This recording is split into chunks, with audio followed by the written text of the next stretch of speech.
સમાચારમાં આગળ વાત કરીએ ગીર સોમનાથના ઉના તાલુકાના નવા બંદર ગામે અચાનક 4 થી 5 ફિશિંગ બોટમાં આગ લાગી, જેના કારણે અફરાતફરી મચી ગઈ।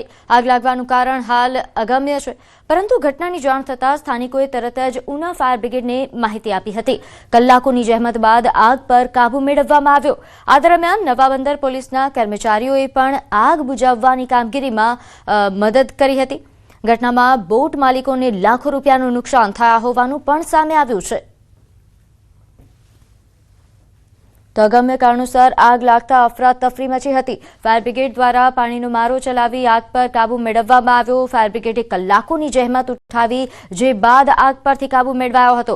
આગ કેટલી ભયાનક છે તે દ્રશ્યોમાં જોઈ શકાય છે। આગ લાગવાના કારણે ધુમાડાના ગોટી ગોટા દૂર દૂર સુધી દેખાયા હતા। નોંધનીય છે કે ઉના નવા બંદરમાં 4 થી 5 ફિશિંગ બોટમાં ભીષણ આગ લાગી હતી અને તમામ બોટ બળીને ખાખ થઈ ગઈ છે। હાલ આ બોટમાં આગ લાગવાના કારણે માલિકોને લાખો રૂપિયાનું નુકસાન થયું છે।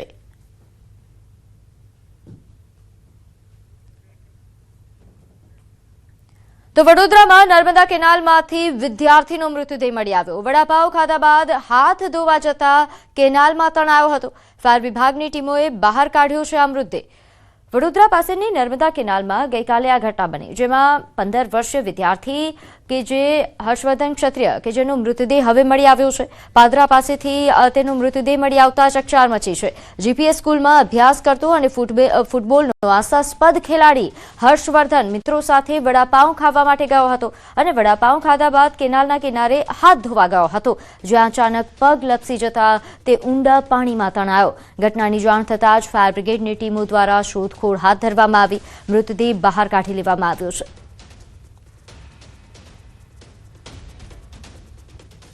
તો ખૂબ જ દુઃખદ સમાચાર। નોંધનીય છે કે આશાસ્પદ ખેલાડી હતો આ વિદ્યાર્થી, જેના મોતના સમાચારથી હાલ વિસ્તારમાં રેરાટી વ્યાપી છે। વડાપાવ ખાધા બાદ હાથ ધોવા માટે તે કેનાલ પાસે ગયો હતો, જ્યાં પગ લપસી જતા તે કેનાલમાં ખાબક્યો હતો, જે બાદ તેનો મૃતદેહ મળી આવ્યો। તો વડોદરાના પાણીગેટ વિસ્તારમાં ગમખ્વાર અકસ્માત સર્જાયો। બાઇક આઈસર ટ્રક પાછળ ધડાકાભેર અથડાઈ। બાઇક ચાલકનું આ અકસ્માતમાં મોત થયું છે। મૃતક મનોજભાઈ વસાવા કતારપુર ગામના વતની હતા। ભયાનક અકસ્માતમાં ઘાયલોને સયાજી હોસ્પિટલ ખસેડવામાં આવ્યા। પાણીગેટ પોલીસે હાલ સમગ્ર અકસ્માત મામલે ગુનો નોંધી તપાસ હાથ ધરી।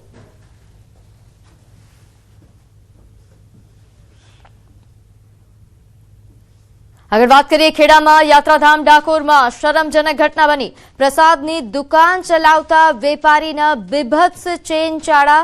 દુકાનદારો વચ્ચે બોલાચાલી દરમિયાનનો આ વિડીયો વાયરલ થયો છે। દુકાનના ઓટલા પર ઊભા થઈને બીભત્સ હરકત કરતો આ વેપારી, જેનો વિડીયો વાયરલ થઈ રહ્યો છે, જેના કારણે રોષ ફેલાયો છે। મહિલાઓના પ્રવેશ ગેટ પાસે આ વેપારી બેઠો હતો। પવિત્ર સ્થળ પર વેપારીની હરકત સામે કડક કાર્યવાહીની માંગ ઉઠી છે।